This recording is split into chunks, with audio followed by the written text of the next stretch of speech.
Alright,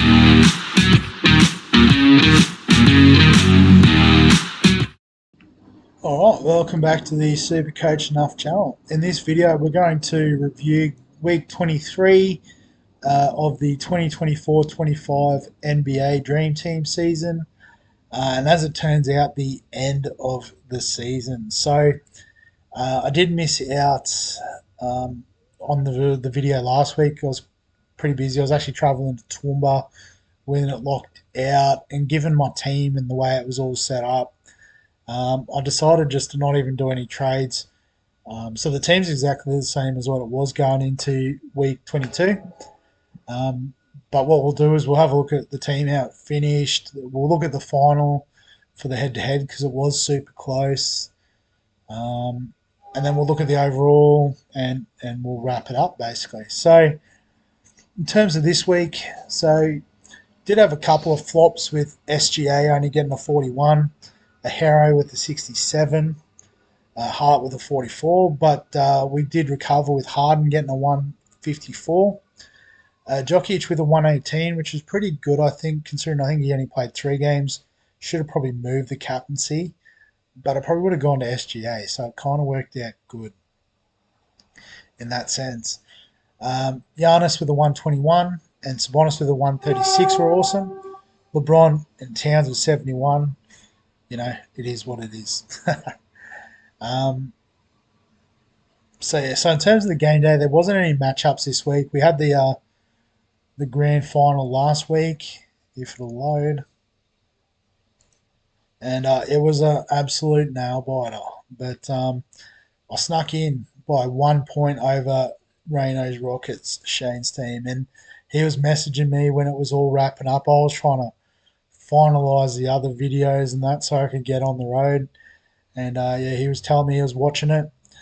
And as you can see, we had very similar teams. It came down to, I think he said Halliburton missed a 3-foot throw or something, which cost him a point. And at the time, he said he was 2 points behind me. And then with adjustments, it ended up 1 point difference. So yes, I guess Sabonis was my guy, 133, covering a Doncic 117, as well as obviously Hart's 88 that week. But, you know, we both captained Jokic, who went massive. Giannis was big. SGA and LeBron turned up. So, you know, it was a pretty good season. But I guess while I won the head-to-head battle, so I think it'll come up with some confetti and all that good stuff. How good. I like this little animation. But if we have a look at total points for the season, so Shane smashed it, 24th overall. So well done, mate. You know, an 894 this week. But you know, you had me covered by what's that, 1,000 points. So, and that's the difference between 24th and 158. So, you know, I probably didn't mention that at the start, but 158. What is that in terms of percentage? I forget.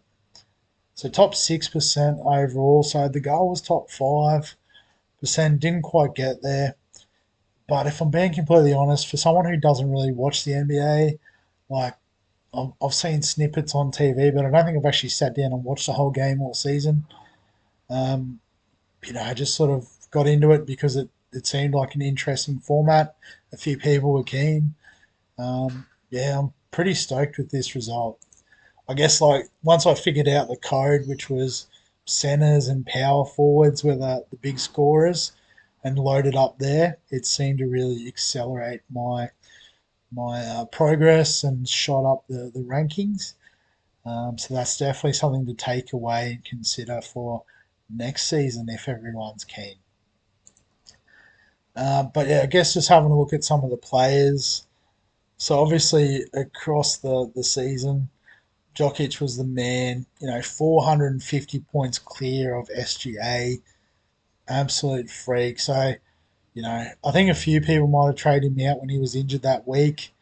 Um, but yeah, didn't bring him back. But I think, you know, he had to be more highly owned than 41%. SGA was quite good. Obviously, Giannis.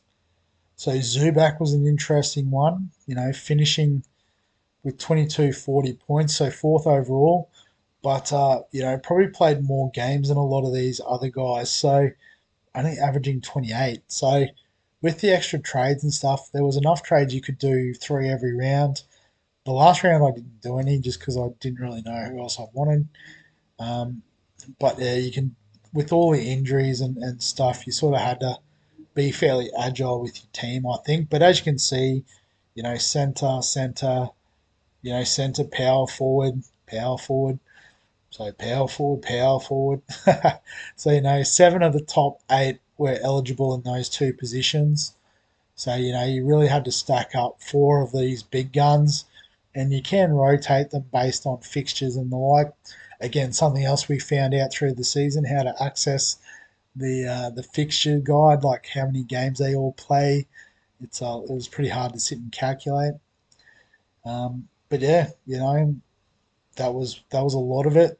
Was finding those sorts of things through the numbers. And again, if you had the inside oil on it, you had that little bit of a head start. So yeah, so I guess just a quick shout out. Oh, I didn't want game day. I wanted leagues. This will take forever.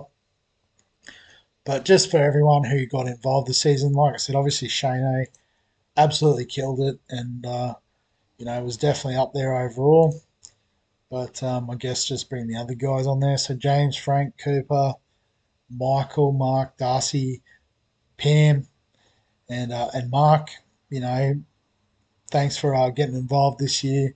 Hopefully, we'll see you back next season when it kicks off, and we might even get a few more. I've seen one of the guys, I think it was the AFL league, sort of sitting up high overall. His name was NBA something or other, so we might get him on board if he's not already. I don't remember the name, so I do apologise. Might already be in here, but yeah, great season. So we'll wrap it up there. So obviously, if you've got any comments or thoughts, I don't know if there's going to be too many questions. Feel free to add them below this video. Give us a like if you did enjoy the NBA content and want to run it again next year.